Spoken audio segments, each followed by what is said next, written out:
ভিন রাজ্যে পরিযায়ী শ্রমিকদের উপর হামলার প্রতিবাদে বহরমপুরে বামীদের বিক্ষোভ ও ডিএম অফিস অভিযান। ভিন রাজ্যে পরিযায়ী শ্রমিকদের উপর বারবার হামলার প্রতিবাদে ও রাজ্যে কর্মসংস্থানের দাবিতে মুর্শিদাবাদের বহরমপুরে ডিএম অফিস ঘেরাও ও বিক্ষোভ মিছিল করল বামপন্থী সংগঠনগুলি। মঙ্গলবার বেলা 3টে নাগাদ ডিওয়াইএফআই, সিআইটিইউ, সিপিএম এর যৌথ উদ্যোগে West Bengal migrant work union এর পক্ষ থেকে ডিএম অফিস অভিযান কর্মসূচি পালন করা হয়। মিছিলটি সিপিএম এর জেলা পার্টি অফিস থেকে বেরিয়ে বহরমপুর শহরের বিভিন্ন রাস্তা পরিক্রমা করে।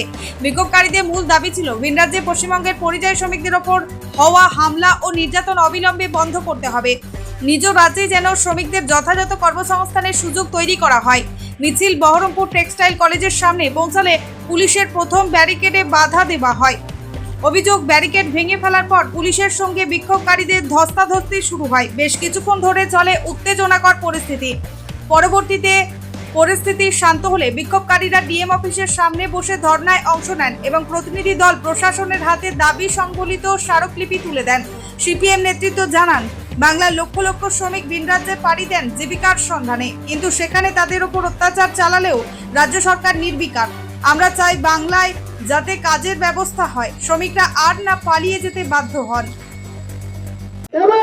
বাংলাভাষী পরিযায়ী শ্রমিকদের উপর আক্রমণ। একে এই রাজ্যে পশ্চিমবঙ্গে কাজ নেই, লাখো লাখো ছেলে মেয়ে বাইরে কাজ করতে যাচ্ছে। বিজেপি শাসিত রাজ্যগুলিতে পরিযায়ী শ্রমিকদের উপর আক্রমণ হচ্ছে। বাংলা ভাষায় শুনলে, বাংলা ভাষায় নাম উচ্চারণ শুনলে তাকে আক্রমণ করা হচ্ছে। আর আমাদের রাজ্যের মুখ্যমন্ত্রী চুপ করে বসে আছে। এর আগে রাজারহাটে ডিটেনশন ক্যাম্প দেওয়ার জন্য, এনআরসির সময় ডিটেনশন ক্যাম্প দেওয়ার জন্য তখন চুপ করেছিল, চুপ করে ডিটেনশন ক্যাম্পের জন্য জায়গা দিয়েছিল। আর গোটা রাজ্যে জুড়ে আজকের সময় দাঁড়িয়ে বিজেপি তৃণমূল মানুষকে, গরিব মানুষকে বিপাকে ফেলে দিয়ে রাজনীতি করতে চাইছে। আমরা বলছি, মমতা বন্দ্যোপাধ্যায়কে আমরা বলতে চাই, অবিলম্বে পরিযায়ী শ্রমিকদের ফিরিয়ে এনে বাংলায় কাজের ব্যবস্থা করো। যদি একজন পরিযায়ী শ্রমিকের গায়ে হাত পড়ে, তার দায় পশ্চিম বাংলার বুকে মমতা বন্দ্যোপাধ্যায়। আর বিজেপিকে আমরা বুঝে নেব, বিজেপির জন্য আমরা বুঝে নেব। গোটা বাংলা জুড়ে আর একবার করে পশ্চিম বাংলায়, গোটা ভারতবর্ষের স্বাধীনতার ইতিহাসে বাংলার মানুষের অন্যতম বাংলার মানুষের অবদান আছে। সেই বাঙালির উপর আক্রমণ বিজেপি শাসিত রাজ্যে। আর মমতা বন্দ্যোপাধ্যায় চুপ করে বসে আছে। মমতা বন্দ্যোপাধ্যায় এবং বিজেপি দুজনকে দায়ী নিতে হবে। হ্যাঁ, এবার মাঝখানে বৃষ্টি, তবু হাজার হাজার কর্মীরা এখানে উপস্থিত হয়েছে। আমাদের দাবি খুব স্পষ্টভাবে, আমাদের দাবি ডিওয়াইএফআই, ক্ষেত মজুর এবং শ্রমিক সংগঠন আমরা দাবি করছি যে পশ্চিম বাংলায় পরিযায়ী শ্রমিকদের যারা বাইরে আছে, এ রাজ্যে হয় কাজের ব্যবস্থা করো, না হলে বাইরে যারা কাজ করছে তাদের নিরাপত্তার ব্যবস্থা করো। ব্যুরো রিপোর্ট, চেতনা নিউজ। হলমার্ক সোনার গহনার বিপুল সম্ভার নিয়ে এলো জীবন্তীর সাকিব জুয়েলার্স। এখানে পাবেন দুর্দান্ত অফার। সোনার গহনার বিশ্বস্ত প্রতিষ্ঠান জীবন্তী Shakib jewellers and makers.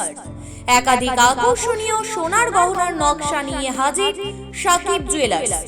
Necklace থেকে কানের দুল, আংটি থেকে বিয়ের শাখা, পলা, নোয়া বাঁধানো সব ধরনের গহনাই পাবেন জীবন্তীর একমাত্র বিশ্বস্ত প্রতিষ্ঠান সাকিব জুয়েলার্সে। এখানে গ্রাহকের মনের মতো করে গয়না তৈরি করে দেওয়ার ব্যবস্থা রয়েছে। শুধু সোনার গহনাই নয়, কম দামে রূপোর, চাঁদির গহনার অভাবনীয় কালেকশনও রয়েছে জীবন্তী সাকিব জুয়েলার্স অ্যান্ড মেকার্সে। আমাদের ঠিকানা জীবন্তী বাস স্ট্যান্ড, শাহিদ হাজি মার্কেট, কান্দি, মুর্শিদাবাদ। যোগাযোগ নম্বর 9932846770 অথবা 7478666786।